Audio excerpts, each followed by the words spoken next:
Assalamualaikum warahmatullahi wabarakatuh. Salam sejahtera, salam sehat anak-anakku kelas 9 semuanya. Oke. Di sini menginjak bab baru ya anak-anak tentang bangun ruang sisi lengkung. Kalian bisa lihat pada gambar. Di situ ada fotonya dua menara yang mengandung unsur-unsur lengkung yang bisa berdiri tegak seperti itu. Nah, tentunya tidak luput kalian harus belajar dasarnya dari bangun ruang sisi lengkung di saat SMP ini. Oke, nanti lanjut ke peta konsep. Materi bab ini kalian akan belajar yaitu penyelidikan Eratosthenes tentang bentuk bumi. Nah, terus unsur-unsur pada tabung dan kerucut, jaring-jaring tabung dan kerucut, luas permukaan tabung, kerucut dan bola, volume tabung, kerucut dan bola, kemudian perubahan volume dan kesebangunan bangun ruang, dan yang terakhir penerapan bangun ruang sisi lengkung. Penerapan bangun ruang sisi lengkung itu artinya apa yang kalian pelajari diterapkan dalam kehidupan sehari-hari, di mana kalian bisa menghitung dengan apa yang sudah kalian pelajari. Oke, kita lanjut. Di sini anak-anak ada foto lagi yaitu tentang galaksi ya. Di sini ada planet Saturnus, adalah salah satu planet yang mengelilingi matahari. Saturnus dikelilingi oleh sistem lingkaran yang indah yang terbuat dari partikel-partikel debu individual dan potongan batu padas yang tak terhitung jumlahnya. Orang yang pertama melihat lingkaran tersebut adalah Galileo pada tahun 1610 melalui teleskopnya. Saturnus dapat dianggap sebagai bola gas dengan diameter kira-kira 38.217 km. Tahukah kamu berapakah perkiraan volume Saturnus? Berapa ya? Oke, kita lanjut ke Eratosthenes tersebut. Dia hidup dalam masanya yaitu 276 sebelum Masehi sampai dengan 276 sebelum Masehi sampai 194 sebelum Masehi, yang lahir di Krain yang sekarang dikenal adalah Libya. Ketika sedang berada di Mesir, ketika dia sedang berada di Mesir pada abad ketiga sebelum Masehi, ia menemukan sinar matahari yang menghasilkan bayangan yang berbeda di luar kota yang berbeda, tetapi dalam waktu yang sama. Di kota Sain yang sekarang Aswan, ia melihat sinar matahari tegak lurus terhadap permukaan bumi, tetapi di kota Iskandaria tidak tegak lurus, padahal dalam waktu yang bersamaan. Oke, lanjut. Ia mengukur sudut antara tongkat dan sinar matahari pada kedua kota tersebut, kemudian menentukan diameter dan keliling bumi. Ia menghitung keliling bumi dengan anggapan bahwa bumi berbentuk bola atau bulat. Hasilnya, keliling bumi adalah 40.000 km.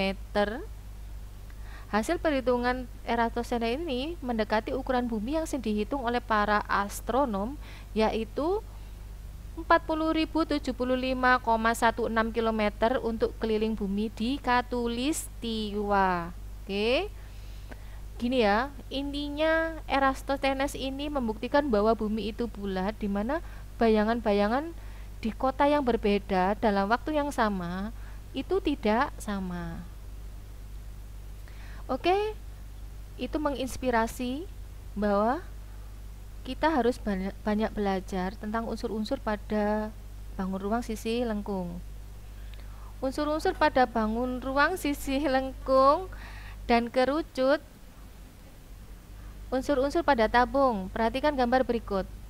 Ya. Tabung terdiri dari bidang alas atau sisi alas yang selanjutnya disebut alas, bidang atas yang selanjutnya disebut tutup, dan bidang lengkung yang selanjutnya disebut selimut tabung. Bidang alas atau sisi alas dan bidang atas atau tutup tabung berbentuk lingkaran yang kongruen atau sama dan sebangun, yaitu sama bentuknya dan sama ukurannya. Garis OA, OB, dan OC disebut jari-jari atau radius alas tabung. Garis AB disebut diameter atau garis tengah alas tabung. Garis BQ dan AP merupakan tinggi tabung. Ini ya, OA, OC, OB adalah jari-jari, sedangkan BQ adalah tinggi, sedangkan PQ adalah diameter. Oke, lanjut sekarang ke kerucut anak-anak ya. Perhatikan gambar di samping menunjukkan sebuah kerucut. Kerucut terdiri dari bidang alas atau sisi alas yang berbentuk lingkaran, dan bidang lengkung alas yang selanjutnya disebut selimut kerucut. Garis OA, OB, OC disebut jari-jari alas kerucut. Garis AB disebut diameter atau garis tengah alas kerucut. Garis TO disebut tinggi kerucut. Oke. Di sini anak-anak ya, ini jari-jari. AB adalah diameter, sedangkan TB adalah garis pelukis ya. Lanjut ya. Perhatikan unsur-unsur pada kerucut. Garis TA, TB adalah garis yang menghubungkan titik puncak kerucut dengan titik pada keliling alas, disebut garis pelukis. Nah, ini garis pelukis.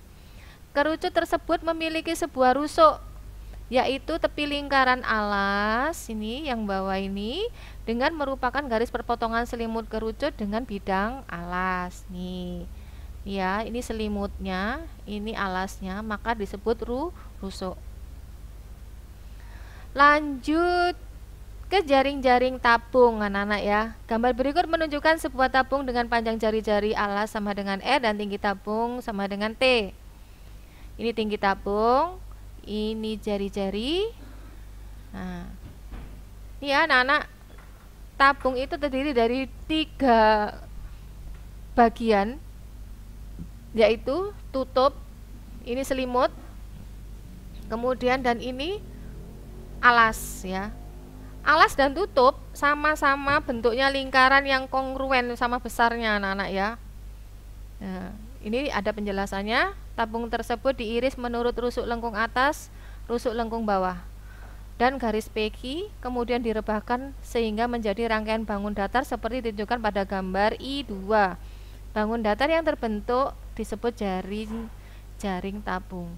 Gambar I2 menunjukkan bahwa jaring-jaring selimut tabung merupakan bangun berbentuk persegi panjang. Dengan demikian, jaring-jaring tabung terdiri dari 2 buah lingkaran yang kongruen atau sama dan sebangun, dan sebuah persegi panjang dengan ukuran sebagai berikut. Ukuran panjang pada persegi panjang sama dengan keliling lingkaran alas tabung. Ukuran lebar pada persegi panjang sama dengan tinggi tabung. Sekarang lanjut ke jaring-jaring kerucut. Gambar berikut menunjukkan sebuah kerucut dengan garis pelukis TP dan TQ dengan jari-jari alas sama dengan R dan tinggi kerucut sama dengan T. Ya, ini T kecil, sedangkan R kecil adalah jari-jari. Jika dibuka, kerucut itu bentuknya ini loh. Nah, seperti juring ya, seperti juring. Jadi kalau bikin topi, bikinlah menggunakan jangka ya. Nah, ininya adalah 2 PR. Nah, sama aja kalau ini, kalau P ketemu P, nanti kan dia bentuknya lingkaran ini. Nah, ini lingkaran yang bawah ini adalah alasnya. Dengan menggunakan teorema Pythagoras diperoleh hubungan unsur-unsur di atas sebagai berikut. TQ kuadrat sama dengan T kuadrat ditambah R kuadrat, sehingga untuk mencari TQ sama dengan juga akar kuadrat dari T kuadrat ditambah R kuadrat. Oke. Nah, ini ya, masih lanjutannya tentang kerucut. Kerucut pada gambar I1 diiris menurut garis pelukis TP dan rusuk lengkung pada bidang alas, kemudian direbahkan sehingga terjadi bidang datar seperti ditunjukkan pada gambar 6.6 I2. Bangun datar yang terjadi tersebut dinamakan jaring-jaring kerucut. Jaring-jaring kerucut terdiri dari sebuah lingkaran dan sebuah juring lingkaran. Jadi ada dua bangun ya, bangun satunya lingkaran, satunya juring lingkaran yang berasal dari selimut kerucut dengan panjang busur pada juring sama dengan keliling lingkaran alas. Nih, kalian bisa lihat. Ini panjangnya ini P ketemu P sama dengan 2 pi R sama dengan keliling lingkaran. Nah, sudah jelas ya anak-anak? Sampai di sini dulu penjelasan dari saya tentang unsur-unsur lingkaran dan jaring-jaring tabung dan kerucut.